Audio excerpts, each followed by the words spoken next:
கைய கொடு. ஐயோ, எப்பேற்பட்ட கற்பனை, என்ன ஒரு அழகு. நானும் எத்தனையோ கண்ட்ரிக்கு போய் எவ்வளவு ஸ்டாச்சுகளை வாங்கி என் பேலஸ்ல அடுக்கி வச்சிருக்கேன். ஆனா இந்த மாதிரி ஒரு அழகை என் லைஃப்ல நான் பார்த்ததே இல்லையா. ஹாய் சினிஃபர் சம்சிதா சுந்தரராஜன். ஸோ இன்னைக்கு வந்து 2 படங்கள் பார்த்துருந்தேன். லோகா அண்ட் பேட் கேர்ள் படத்துக்கான ரிவ்யூ ரெக்கார்ட் பண்ணியாச்சு. எது ஃபர்ஸ்ட் வரலாம் தெரியல, பட் இப்போ லோகா படத்துக்கான ரிவ்யூ பார்க்கலாம். ஃபர்ஸ்ட் இம்ப்ரெஷன் ஆஃப் லோகா.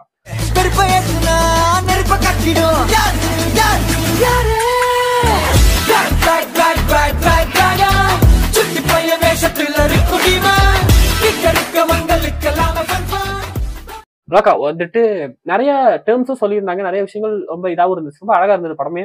எனக்கு என்னன்னா ஸ்டார்டிங் வந்து ட்ரைலர் அனாலிசிஸ் சொல்லியிருந்தேன், ஏதோ வாரெல்லாம் காட்டுறாங்க கிளைமேட் ட்ரைலரோட இல்லை வார ஏதோ படத்துல வரப்போகுது அப்படின்னு சொல்லிட்டு அதெல்லாம் ஒன்றும் இல்லாம அந்த வாருங்கிறது ஏதோ ஒரு ஊர்ல நடக்குது, அந்த வாரில் இவ்வளவு இருக்கா, அங்கதான் ஸ்டார்ட் ஆகுது படம். அந்த வாரில் உட்காந்துட்டு இருக்கா, அங்க இருந்து எஸ்கேப் ஆகுறா, அதுக்கப்புறம் ஒரு அனிமேஷன், அங்க இருந்து இவ திரும்பி கொச்சிக்கு வரா ஒரு மிஷனுக்காக அப்படின்னு சொல்லிட்டு ஒரு இது கொண்டு வராங்க. எனக்கு என்னன்னா ஓவரால் படம் பார்த்து முடிக்கும் போது எதுக்காக இவ கொச்சிக்கு வந்தா அப்படிங்கறத வந்துட்டு அவங்க சொல்லவே இல்லையோ அப்படிங்கிற எனக்கு ஒரு ஃபீல் இருந்தது. ஏன்னா ஸ்டார்டிங்ல வந்துட்டு ஏதோ ஒன்று பண்றதுக்காக இங்க வரா, பட் அது அங்க இங்கன்னு ஏதோ ஒன்று நடந்து ஆட்டோமேட்டிக்கா ஒரு வில்லன் கிரியேட் ஆகி அந்த வில்லனை அழிக்கிறதுன்னு சொல்லிட்டு இப்படி போயிடுது. என்ன இவங்க மோட்டிவ், எதுக்காக கொச்சிக்கு வந்தாங்க, அதை பத்தி பெருசா அவங்க சொல்லலையோ எனக்கு ஒரு ஃபீல் இருந்தது. ஒரு இன்கம்ப்ளீட் ஃபீல் இருந்தது. கேமியோஸ் எல்லாமே சூப்பரா இருந்தது, பட் ஏதோ ஒரு வகையில் ஒரு இன்கம்ப்ளீட் ஃபீலிங் அது இருந்தது. ஸோ ரொம்ப நாள் படம் ரிலீஸ் ஆகி ரொம்ப நாள் ஆயிடுதுனால நம்ம ஃபுல் ஸ்பாயிலரே போயிடுவோம், கேமியோஸ்லாம் இங்கேயே டிஸ்கஸ் பண்ணிடுவோம். ஸோ ஸ்டார்டிங் ஆரிஜின் இருந்தே போயிடுறேன். ஸோ ஃபர்ஸ்ட் வந்துட்டு இந்த யக்ஷி அப்படின்னு சொல்லிட்டு மென்ஷன் பண்ணியிருக்காங்க. ஸோ இந்த யக்ஷி அப்படிங்கிறது அந்த உலகத்துல ஒரு மித்து. யக்ஷின்னு ஒருத்தி இருக்கா, அவ வந்துட்டு இந்த யக்ஷிங்கிறவங்க வேம்பயர்ஸ். ஸோ அவங்க நிறைய பேர் இருக்காங்க, அவங்க வந்துட்டு சூப்பர் பவர்ஸ்லாம் இருக்கும், ரத்தத்தை குடிப்பாங்க ஆகும்னு சொல்லிட்டு நிறைய விஷயங்கள்ங்கிறது அந்த ஊர்ல இருக்கு. நம்ம இப்ப நிறைய வேம்பயர் ஃபிலிம்ஸ் பார்த்திருப்போம் ஹாலிவுட்ல. அங்க எப்படி அந்த உலகத்துல இருக்கிறவங்களுக்குலாம் வேம்பயர்ஸ் வெறும் கட்டுக்கதை நினைச்சிட்டு இருக்கும்போது வேம்பயர்ஸ் வெறும் இருக்காங்க அப்படின்னு சொல்லி தெரியும் போது ஒரு ஆச்சரியம் இருக்குமோ அதே மேட்டர் தான், பட் பேரை மட்டும் கொஞ்சம் மாத்திருக்காங்க. அந்த சைடு வந்துட்டு காட் மூலியமா கிடைச்ச மாதிரியுமே காமிச்சிருக்காங்க இந்த பவர்ஸ் அப்படிங்கிறது. ஸோ ஒரு பிளாஷ்பேக்ல வந்துட்டு ரொம்ப வருஷங்களுக்கு முன்னாடி ஒரு குட்டி குழந்தை ஒரு பொண்ணு வந்துட்டு அவங்க ஊர்ல அவங்க ராஜா வந்துட்டு ஒரு கோயிலுக்கு வராரு, ஒரு சின்ன கோயில். அந்த கோயில்ல வந்துட்டு அவர் டெய்லி வந்து பூஜை பண்ணிட்டு இருக்காரு. அந்த கோயிலுக்கு பக்கத்துல அந்த காட்டு பகுதியில ஒரு மக்கள் வாழ்ந்துட்டு இருக்காங்க. அந்த மக்கள் இந்த கோயில் கிட்ட வந்தாலே வரட்டி அமைச்சிருவாங்க, அந்த ராஜாவோ அந்த பூசாரி வரட்டி அமைச்சிருவாங்க. இப்ப அந்த குரூப் ஆஃப் குழந்தைங்க வந்துட்டு அங்க வந்து ஒரு முத்து ஒண்ணு எடுக்கிறாங்க, காளி தேவியோட சிலை. அது வந்து ஒரு முத்தை மட்டும் எடுத்து எஸ்கேப் ஆயிடுறாங்க. அந்த முத்தை கொண்டு போயிட்டு அவங்க ஊர்ல இருக்கக்கூடிய மரத்துல இருக்கக்கூடிய காளிதேவி சிலையில அதை வச்சிடறாங்க. முத்தை காணோம் அப்படின்னோட இவங்க மொத்த பேத்தையும் கொள்றான்னு சொல்லிட்டு ராஜா கிளம்பி வராரு. மற்றவரை எல்லாரையும் வெட்டி வீசணும்னு சொல்லிட்டு ட்ரை பண்ணிட்டு இருக்கும்போது அங்க சில பேர் மட்டும் ஒரு கோயிலுக்குள்ள போயிட்டு ஒழிச்சுக்கிறாங்க. அதுல இந்த பொண்ணுமே வந்துட்டு போயிட்டு அந்த குழந்தையோட சைஸுக்கு ஒரு ஓட்டை இருக்கு, அந்த ஓட்ட வழியா உள்ள போனா வவ்வால்லாம் இருக்கு. அங்க ஏதோ ஒண்ணு ஆகுது, அது என்ன அப்படிங்கறத நம்ம காட்டவே இல்லை. ஒரு வவ்வால்லாம் தாக்குது, ஒரு பிளாங்க். அதுக்கப்புறம் ஸ்ட்ரெயிட்டாவே அந்த பொண்ணு வந்துட்டு மயங்கி கிடக்குறா. அவங்களோட நாய் போயிட்டு அந்த குழந்தை எழுப்புற மாதிரி காமிச்சிட்டாங்க. என்ன நினைச்சுங்க அது காட்டல, அது காட் பவர் கொடுத்த மாதிரி சொல்றாங்க, அது ரொம்ப கிளாரிட்டியா காட்டல. பட் அதுவுமே ஒரு நல்லதுன்னு வச்சுக்கோமே. அங்க இருந்து அந்த குழந்தை எந்திரிச்சு வரா, பார்த்தா அவங்க ஊர் மக்கள்ல பாதியை கொண்டுட்டாங்க, அவங்க அப்பாவையும் கொண்டுட்டாங்க. இந்த குழந்தையுமே பிடிச்சி பின்னாடி இறக்கிடுறாங்க, ஈட்டியை இந்த சைடு வந்துருது. அதுக்கப்புறம் பார்த்தா இந்த ஈட்டியை புடுங்கிட்டு இப்படி நிக்கிது அந்த பொண்ணு. மாசு உண்மையிலேயே ஒரு எது கஷ்டம் தெரியுமா, ஒரு பெரிய ஹீரோ கேஸ்ட் பண்ணி ஒரு பயங்கரமான ஒரு ஆக்ஷன் சீக்வன்ஸ், ஒரு பயங்கர ஒரு எப்படி சொல்றது, ஒரு ரொம்ப கஷ்டமான ஆக்ஷன் சீக்வன்ஸ் போட்டு ஜஸ்ட் மிஸ் உயிர் போயிடும் அந்த மாதிரி ஒரு ஆக்ஷன் சீக்வன்ஸை கூட பண்ணிடலாம். ஆனா ஒரு குழந்தை வந்துட்டு ஒரு வீட்டியை வச்சு ஒரு 4 பேர்த்து வெட்டுது அப்படிங்கறத அதை ஆடியன்ஸை நம்ப வைக்கிறங்கிறது ஒரு மிகப்பெரிய கஷ்டம். அது வந்துட்டு பேப்பர்ல இருந்து அதை நம்ம இது பண்ணணும், பேப்பர்ல இருந்து அதை ரொம்ப கிளாரிட்டியா பண்ணணும். அதை பயங்கர சூப்பரா பண்ணியிருந்தாங்க. ஒரு சீக்வன்ஸே வந்துட்டு ஒரு ஃபுல் மாசம் ஏற்றிடுச்சு அந்த சந்திரா கேரக்டருக்கு. அங்கேயே ஒரு இதாயிடுச்சு. ஸோ அதுக்கு முன்னாடி வரையும் சந்திரா வந்துட்டு ஒரு நமக்கு ஒரு மாதிரி அவங்க அங்கங்க காமிச்சிட்டு இருப்பாங்க. அந்த சீனுக்கு அப்புறமா சந்திரா மேல வா பயங்கரமான ஆள்ராய்வ அப்படிங்கிற மாதிரி அப்படி ஒரு ஃபீலை கொடுத்தாங்க அந்த சீன்லயே, அந்த பிளாஷ்பேக்லயே. ஸோ நத்திங் வித் கல்யாணி இதுக்கப்புறம் என்ன பண்ணணும்னு அவசியம் இல்லை. அந்த குழந்தைய நடிச்ச அந்த ஆக்ட்ரஸே சந்திரா மேல தூக்கி நிறுத்திட்டாங்க. அதுக்கப்புறம் கல்யாணி வந்துட்டு மேக்ஸிமம் அதுல கொஞ்சம் பிளே பண்ணாலே போதும், கல்யாணிக்கு ப்ரெஷரே இல்லை. அந்த மொத்த ப்ரெஷரே அந்த குழந்தை எடுத்துக்கிச்சு அந்த கேரக்டர்ல. அவ்வளவு அழகா பண்ணியிருந்தாங்க இந்த பிளாஷ்பேக்.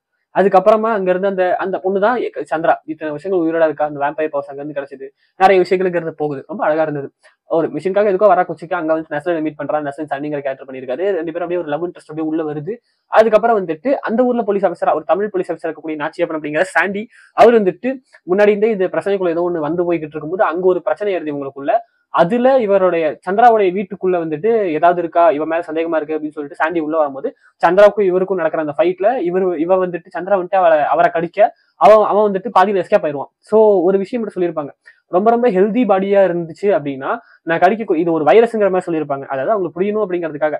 ஏன்னா சந்திரா வந்துட்டு இந்த சன்னி இந்த பசங்களுக்கு புரியணுங்கிறதுக்காக இது ஒரு வைரஸ் மாதிரி தான், அது அப்படியே பரவும், நான் உன்னை கடிச்சேன் அப்படின்னா அது உனக்கு வரும், ஆனா அதுக்கு உன் உடம்பு வந்துட்டு பயங்கர ஹெல்தியா இருக்கணும், ஆனா நீயே குடிச்சிட்டு இருக்கா அப்படின்னு சொல்லிட்டு அவங்க அந்த சன்னிகிட்ட சொல்லுவாங்க. ஒரு சீன்ல ரொம்ப கிளியரா சொல்லியிருப்பாங்க, என்ன சார் நம்ம சார் வந்துட்டு எதுவும் குடிக்க மாட்டேங்கிறாரு, டீ எல்லாம் குடிக்க மாட்டேங்கிறாருன்னு சொல்லும்போது போலீஸ் ஆஃபீஸர் சொல்லும்போது அவர் பக்கா டீட்டோட்டல்னு சொல்லிட்டு. ஸோ சாண்டி கேரக்டர் வந்துட்டு பயங்கர ஹெல்தி பாடி, அதனால அந்த பவர் அதை இழுத்துக்குச்சு அப்படிங்கிற மாதிரி சொல்லி சாண்டி ஒரு வேம்பையரா மாறுறாரு. ஸோ அவருக்கும் இவங்களுக்கும் நடக்கூடிய சண்டை ரொம்ப ரொம்ப கம்மி பட்ஜெட், ரொம்ப ரொம்ப ஒரு 4 செட் பீஸ் தான் என்னமோ இருக்கும், 10 சீன் 4 செட் பீஸ் தான் இருக்கும். பட் பயங்கர இம்பாக்ட். ஜேக்ஸ் பிஜாய் தான் தூக்கி நிறுத்துறாரு. அவரோட மியூசிக் பயங்கரம். ஒவ்வொரு சீன்லயுமே அந்த மியூசிக் பயங்கர எலிவேட் பண்ணுது. ரொம்ப பயங்கரமா இருந்தது. எனக்கு என்னன்னா, இதுக்கு முன்னாடியுமே அவர் வந்துட்டு பேங்கர் ஃபிலிம்ஸ்ல கொடுத்துருக்காரு சரிபத சனிவாரம் மாதிரி. பட் எந்த ஒரு வகையிலுமே எனக்கு சரிபத சனிவாரமோ இல்ல நம்ம இது ஆண்டனி சொல்லிட்டு ஒரு படம், நம்ம ஒரு ஜோஜி ஜார்ஜ் வச்சு மலையாளத்துல அந்த படம், இந்த படங்கள்லாம் ஞாபகமே படுத்தல. ரொம்ப பயங்கரமா என்னடா இது அவர் தானே இவரு அப்படிங்கிற மாதிரி இருந்துச்சு. ஸோ ரொம்ப சூப்பரா இருந்துச்சு. அதே மாதிரி ஒரு வைப்பு தான். எனக்கு என்னன்னா வேற ஜான்ரா இருந்தா கூட சரி ஓகே அப்படின்னு சொல்லிட்டு சொல்லலாம். கிட்டத்தட்ட ஒரு ஆக்ஷன் ஃபிலிம்ங்கிற இந்த 3 இதுல தான் இது 3 படமே வருது. ஆக்ஷன் லவ் இதுலதான் இந்த 3 படங்களுமே வருது. ஆண்டனியும் சரி, இதுவும் சரி, சரிபத சனிவாரமும் சரி, நம்ம லோக்காவும் சரி, 3த்துக்குமே அவருடைய மியூசிக் ரொம்ப டிஃபரெண்டா இருந்தது. அண்ட் 3மே சூப்பராகவும் இருக்கு. அது ரொம்ப செமையா இருந்துச்சு.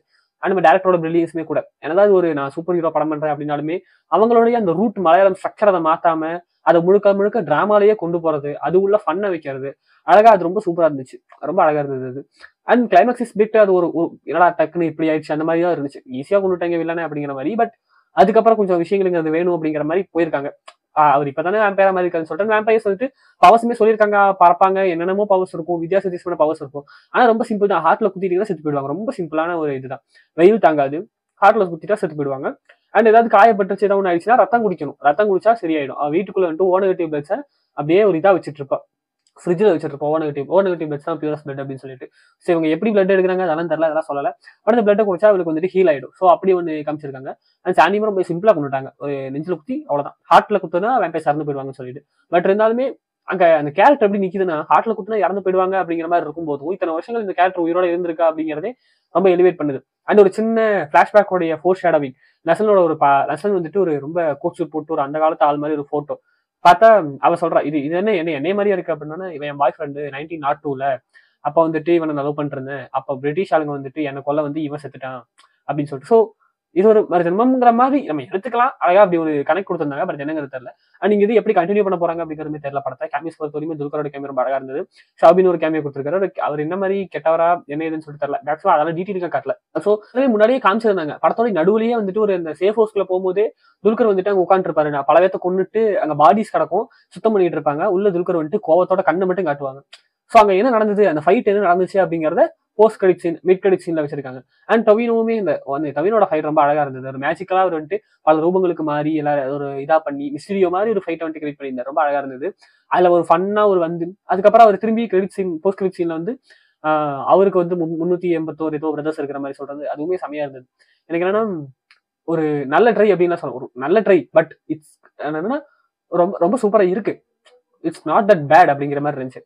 எனக்கு ரொம்ப மேசிவ் வண்டர்ஃபுல் அப்படிங்கிற மாதிரிலாம் இல்லை. பட் இது பண்ணதே பெரிய விஷயங்கிற மாதிரி தான் இருந்தது. இது ரொம்ப சூப்பரா இருக்கு. ஏன்னா இதை இன்னும் ஃபிளஷ் அவுட் பண்ணணும். இதை இன்னும் பயங்கரமா புஷ் பண்ணாங்கன்னா இன்னும் பயங்கரமா வரும்.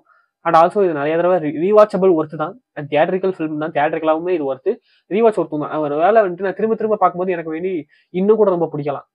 நிறைய இடங்கள் வந்துட்டு ரொம்ப சூப்பரா இருந்தது. ஸோ சஜஸ்ட் பண்றேன், கண்டிப்பா பாருங்க. அண்ட் சூப்பர் ஹீரோ ஃபிலிம்ஸ் நீங்க மார்வல் டிசின்னு சொல்லிட்டு பாக்கக்கூடிய ஆளா இருந்தீங்க அப்படின்னா உங்களுக்கு கண்டிப்பா பிடிக்கும். And don't be judgeable. எனக்கு என்னன்னா எப்பயுமே இதை நான் சொல்லணும் போல இருக்கு. சினிமா நீங்க பார்க்கும்போது டோன்ட் பி ஜட்ஜபிள், அதை மட்டும் தான் சொல்லிக்கிறேன். பேட்களுக்காக அவங்க டேரக்டர்ஸ் சொல்லியிருந்தாங்க ஜட்ஜபிளா இல்லாம பாருங்க அப்படின்னு சொல்லிட்டு. சினிமா பார்க்கும்போது ஜட்ஜபிளா இருக்காதீங்க. அது என்னை பொறுத்தவரையும் அது ஒரு மேட்டர். அதெல்லாம் தூக்கி போட்டு மூளைகள் தூக்கிறது இல்லை. பர்சனல் சில விஷயங்கள் இருக்கும், அதெல்லாம் தூக்கி வீசிட்டு பாத்தீங்க அப்படின்னா எல்லா படங்களுமே உங்களுக்கு பிடிக்கும். இந்த ஹேட்டோ ஒரு என்னடா சூப்பர் படத்தை போயிட்டு நல்லா லேப்லாம் சொல்ல மாட்டீங்க. அது ஒரு சின்ன அட்வைஸா சொல்லிட்டு இந்த வீடியோ முடிச்சுக்கிறேன். ஸோ லோகா படத்தை வந்துட்டு கண்டிப்பா தியேட்டர்ல போய் பாருங்க. உங்களை நான் வந்துட்டு இன்னொரு இருந்து பாக்குறேன். அது வரைக்கும் பாய் சுந்தரராஜன். Good episode.